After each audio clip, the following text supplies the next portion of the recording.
সৎ মানুষকে নেতা বানালে সমাজ যে পাল্টে যায় বা সমাজকে যে বদলে দেওয়া যায় তার বাস্তব উদাহরণ সৃষ্টি করেছেন বর্তমান এই সরকারের ধর্ম উপদেষ্টা ডক্টর খালিদ হোসাইন।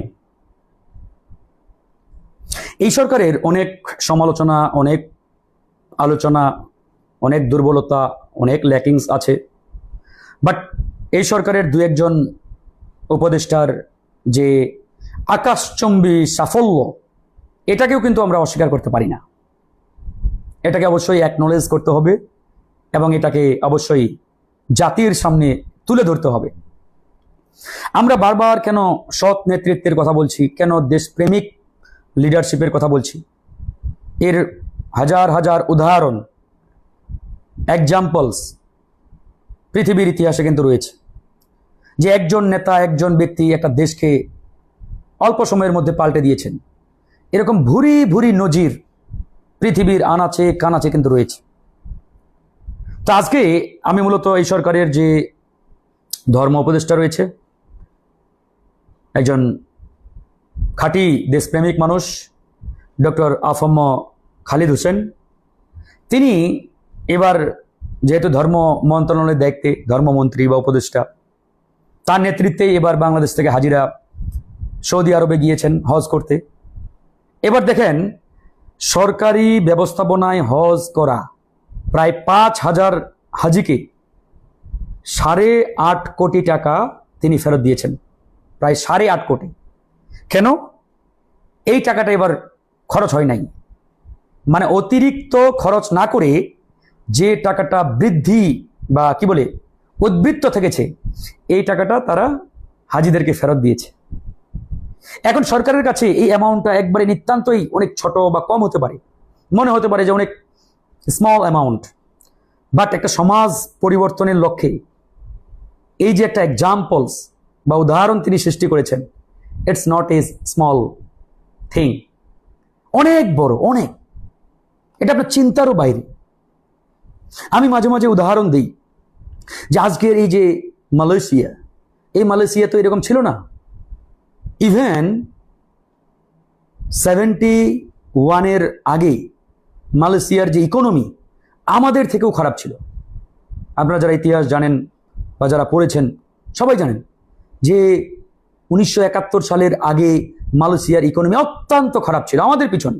সেই মালয়েশিয়াকে একজন নেতা 22 বছর স্ট্রাগল করে আজকে কিন্তু পৃথিবীর অন্যতম একটা ধনী দেশে পরিণত করেছে। আপনি চিন্তা করছেন কখনো? আপনারা যারা সিঙ্গাপুরের ইতিহাস জানেন, সিঙ্গাপুর 1950 সালের আগে আমাদের থেকেও একটা খারাপ অবস্থার মধ্যে ছিল, সবাই জানেন। তো সেই জায়গা থেকে সিঙ্গাপুরের এক নেতা সিঙ্গাপুরকে টেনে আজকে কিন্তু পৃথিবীর ব্র্যান্ড একটা দেশে পরিণত করেছে। সিঙ্গাপুর ছিল একবারে জেলে পল্লী, ওখানে জেলেরা বসবাস করতো, সারাদিন তারা সমুদ্রে মাছ ধরতো, রাতের বেলায় সে তাঁবু ভেঙে ওখানে ঘুমাতো থাকতো। সেই সিঙ্গাপুর আজকে পৃথিবীর এক উন্নত দেশে পরিণত হয়েছে, একজন নেতাই কিন্তু বানিয়েছেন। বাট বাংলাদেশে এখন পর্যন্ত ওই ক্যাটাগরির কোনো নেতা আমরা পাই নাই, এটা বড় ধরনের একটা আফসোস। বাট মাঝে মাঝে ক্ষণে ক্ষণে আমরা ভালো কিছু নেতা পেয়েছি, যারা মন্ত্রীর দায়িত্বে ছিলেন বা বিভিন্ন প্রতিষ্ঠানের প্রধানের দায়িত্বে ছিলেন, তারা কিন্তু ওই প্রতিষ্ঠান বা ওই অর্গান বা ওই মিনিস্ট্রিকে পরিবর্তনের লক্ষ্যে একটা বড় ধরনের চেষ্টা চালিয়েছেন। এই অন্তর্বর্তীকালীন সরকারের অনেক সমালোচনা আমরা করি, অনেক আলোচনা সমালোচনা এদের রয়েছে, দুর্বলতা রয়েছে, বাট এদের দু একজন উপদেষ্টা অনেক ভালো কাজ করেন, চেষ্টা করছেন একটা ড্রামাটিক্যাল চেঞ্জের জন্য। এটা কিন্তু অস্বীকার করার কোনো কারণ নেই, অস্বীকার করার কোনো সুযোগও নেই। এই যে আজকে এই জন্যই আমি আমাদের ধর্ম উপদেষ্টা ডক্টর আফম খালিদ হোসেনের এই এক্সাম্পলটা দিলাম। He is a very very dynamic person, একজন উদ্যমী মানুষ। ওনাকে দেখলে আপনার মনেই হবে না, ওনার ভিতরে অনেক স্পিরিট, এবং উনি দাড়ি টুপি পাঞ্জাবি পরে বলে ভাইবেন না যে ওনাদের ভিতরে কিছু নাই, না, অনেক ডাইনামিক মানুষ।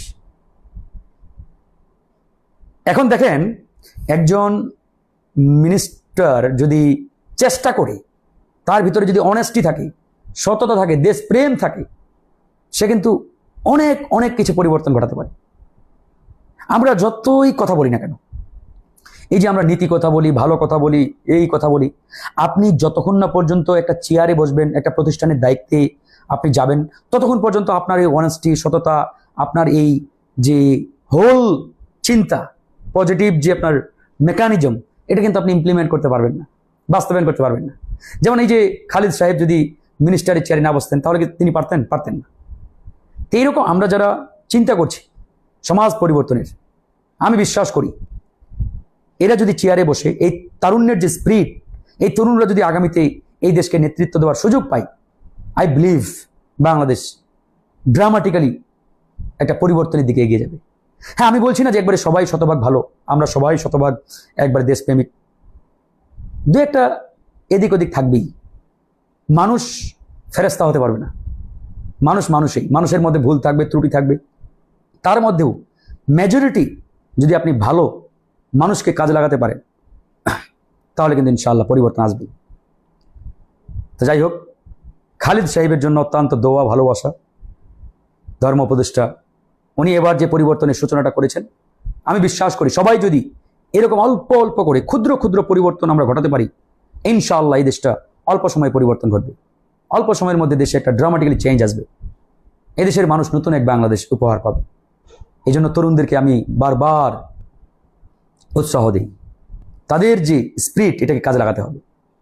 তারুণ্যের সম্মিলিত স্পিরিটটাকে আমাদের দেশ গঠনে কাজে লাগাতে হবে, আলেমদের কাজে লাগাতে হবে, দেশপ্রেমিক প্রত্যেকটা ব্রেইনকে দেশ গঠনে কাজে লাগাতে হবে।